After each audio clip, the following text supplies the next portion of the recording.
New York this weekend, visiting my family, and they had some snow. I was at my dad's house, and he went outside to the driveway, and he had a paved asphalt driveway, and he comes back in after a couple minutes. My brother, younger brother, who does not enunciate very well, says to my dad, "Hey, Dad, is it still snowing out there?" Dad goes, "Yeah." My little brother says, "Is there any accumulation on the asphalt?" And I said, what did you say? And I looked at my older brother and I said, "Did you hear what I heard?" My little brother goes, "I said, is there any accumulation on the asphalt?" And my brother says, "Yeah, I heard it twice." He says, "I heard what you heard." My mom is cracking up. My dad says she's done. She's never not coming back. She's done for the night once she gets triggered with the comedy, with the laughter. And then, I don't know, I'm thinking if you're dealing with snow and you get accumulation there, you're probably using the snowblower wrong. Maybe you got to adjust the chute to a different direction. But so sometimes I worry that we give out a little too much. I give out a little too much information. Marketers probably know a little bit too much about me, but I don't know. That fear was a little bit assuaged the other day. I got an email from Yeti saying that I'd won a free backpack cooler. And they got some bad intel on that one if they think I'm going to be strapping on a backpack cooler for anything. But no, I'm just, and they're definitely, because some people think that they can access your webcam without you knowing. They're definitely not looking at my webcam. If Yeti was looking at my webcam, they would have seen a bowl of Cheetos with ears, and that's about it. And that's not really your core market for hiking equipment, exactly. But no, I'm trying to be aware of what I eat and losing weight and stuff. I'd like to get a Fitbit this year. I'm going to be working on this bit right here, trying to get that fit. And then watching what I eat. One of my favorite things is frozen pizzas. I can eat like 3 or 4 of them a week. I like the 4 cheese pizza. That's one of my favorites, but I gotta cut it out. I gotta stop. Gotta cut it back. I'm going down to 3 cheese pizzas. Some people kind of look at their weight. Some people, how they feel, how they look in the mirror. Somebody told me the other day. He came up to me and he said, "Hey, what's your favorite outdoor activity?" And I don't need to look at a scale or check myself out in the mirror. That's actually a great question for me, because normally people just ask me, "Hey, what's your favorite candy?" So I must be getting closer to that a little bit. It's Milk Duds, by the way. Have not decided on the outdoor activity though. There's way too many of them, but no, I just don't. I know I need to eat less, but I don't have that self-regulation in me.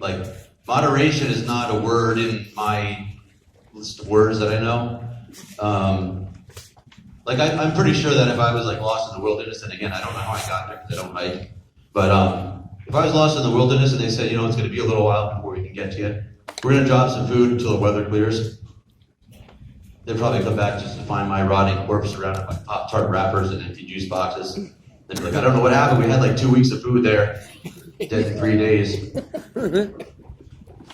Market research, I think he had a Yeti backpack cooler to keep the stuff too, but I don't know where that went. But yeah, they don't really know anything. But took the kids on a wagon ride. Not like a wagon ride, but they wanted to go on an authentic recreation of old pioneer type stuff. But we found a company that does Oregon trail rides, and they give you a full recreation of the actors and all the things, just to give you the real experience of being a pioneer out on the plains. And 2 of the kids really enjoyed it. Third one died of dysentery along the way. Fourth one I'm going to count as he did like it. He got shot with an arrow, but he thought it was pretty cool. It was just a flesh wound. But yeah, this week earlier this summer, I was looking for some extra money, and I got a job as a lifeguard. Yeah, I know. It's hilarious. I got some laughs from that yesterday too, just by saying lifeguard. No, yeah, fat people can save people too. We can swim. We float. Sometimes we float. No, I told them the only catch is I'm only going to save good-looking people. That's where I draw the line. They said, that's all right, you can work on the shallow end.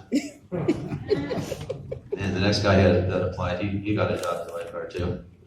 He said something a little different. He said, what happens if I save somebody's life? And then that night, a person drinks, gets behind the wheel of a car and kills somebody. Have I really saved anybody's life? And they said, that's a great question. You're going to work at the deep end. So, some of the things I've been working on, but I remember the first joke I ever told. The first joke I ever told was in a grocery store. I was with my mom, and she put a couple of bottles of baby powder into the cart, and I started thinking about it, and I was looking at the garlic powder, onion powder. I was like, seeing something here. So I said to my mama, I said, hey mom, I heard that they call that baby powder because it's made out of a baby. It's not bad for a 7-year-old, right? You know, it's a little dark. It's got some wordplay. She says, it's not made out of a baby. It's 4 babies. I went, Mom, 4 babies? You got 8 babies in that cart. But somebody asked me the other day, what would I do if I had a time machine? I thought about it a while, and actually, like a day later, I had a better answer.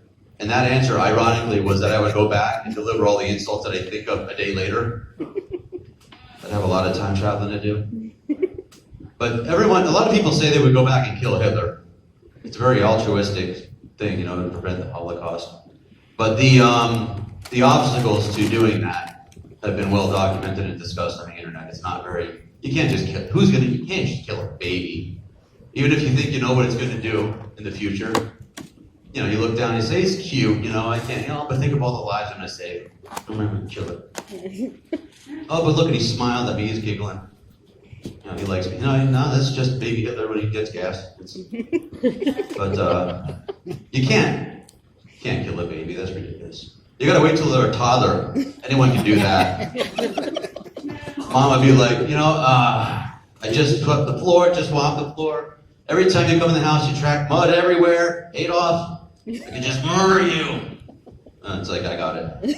Hey, I know you're upset right now, Mrs. Hitler. But you thought the Turbo 2s were bad. You did not want to see the Führer 40s.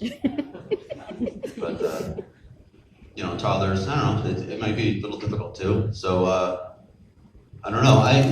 You probably would have to find the right time. But it's like you don't really feel like you want to get into it, but then one day you'll see that 7-year-old or 6-year-old drinking a chocolate milkshake with the lid off, and he pulls down the cup and you see that little milk mustache. You're like, I see it. We're going on. That mustache is going to be known as the chaplain, not the Hitler.